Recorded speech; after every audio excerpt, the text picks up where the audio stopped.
Escape is a proud partner of School News Network. Practice your home fire escape plan at least twice a year. No two ways out of every room. When the smoke alarm sounds, remember, get out and stay out.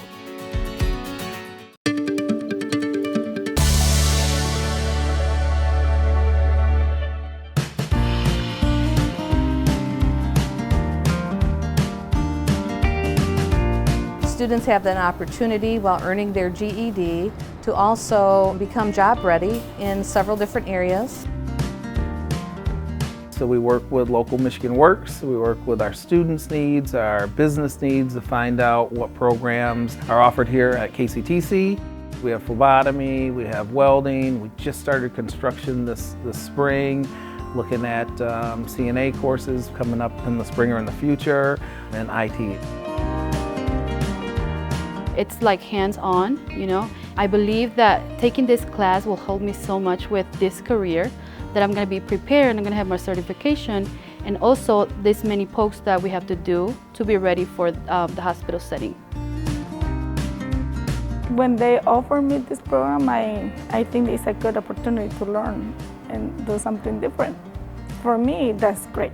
You can learn on a real way. Not just reading and writing, but also doing it.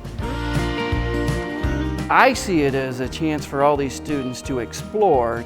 For example, if I really like the electricity portion of what we're doing, okay, from this class that, hey, maybe I want to pursue a career as an electrician. So a lot of these students are here because they like to work with their hands, and it just gives them a good opportunity to do that. We have to learn the different temperatures that everything has to be held at, the different lengths of measurement, how all the metals are cohesed together or not cohesed together. There's so many jobs out there in the IT field, and they're here to kind of get a base level of information technology, to get the certificate, which can lead to a path to help them make more money. I'm seeing these students grow, so they're setting themselves up to be successful in the future. So wonderful opportunities. All of our classes are free. Our ESL classes are free, GED classes, and access to these courses that we have in CTE are free. If you are sick of being in the same job, then get up, find your motivation, dig deep, and then never look back.